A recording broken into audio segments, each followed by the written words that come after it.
Pak John, Ya, ketika saya ngecek di Google ya, eh, kenapa proyek itu gagal?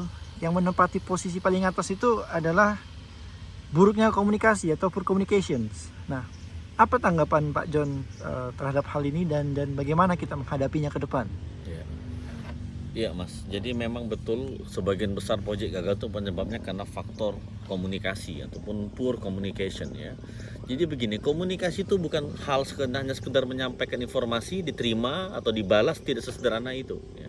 Jadi komunikasi verbal atau komunikasi tertulis itu banyak hal dibalik sebelum informasi disampaikan, sebelum informasi diterima. Contoh, saya sebagai pekerja A, Mas adalah pekerja B. Kalau kita belum kenal, maka dalam berbicara pun kita akan memilih kata-kata yang sopan agar tidak menyakiti hati orang lain. Kalau saya mau bicara dengan atasan saya, nah ya, atasannya lagi atau top manajemen, ya, itu kan berbeda. Kalau kita sudah mempunyai hubungan yang kuat atau hubungannya belum kuat, itu akan berbeda semua. Nah, poor communication ini kalau kita pelajarin dari riset-riset itu root cause-nya ataupun uh, uh, inti permasalahan poor communication sebenarnya masalah safety leadership.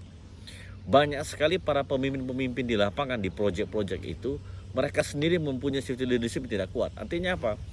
Ini Mas, contoh, semakin tinggi jabatan biasanya ego seseorang juga semakin tinggi.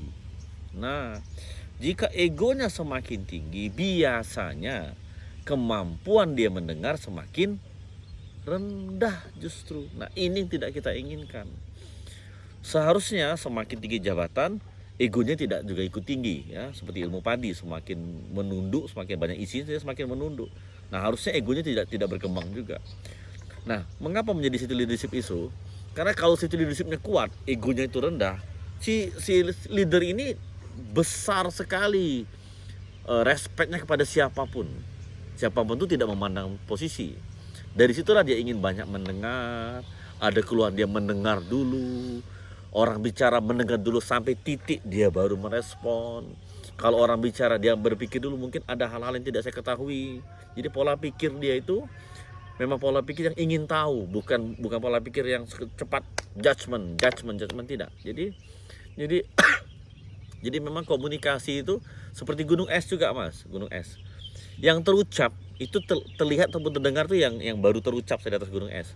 Bagian bawah gunung es, ini saya ini ngomong dengan siapa nih? Nah, itu yang membuat perasaan kita, pola pikir kita jadi hati-hati mengatur kata-kata. Itulah yang lebih besar mendorong kita hanya terucap suatu kata ataupun kalimat ya. Bawah gunung es itu lebih besar Mas. Nah, bahwa gunung es ini akan menjadi mudah diucapkan apabila lawan kita bicara itu adalah orang yang mudah komunikasi.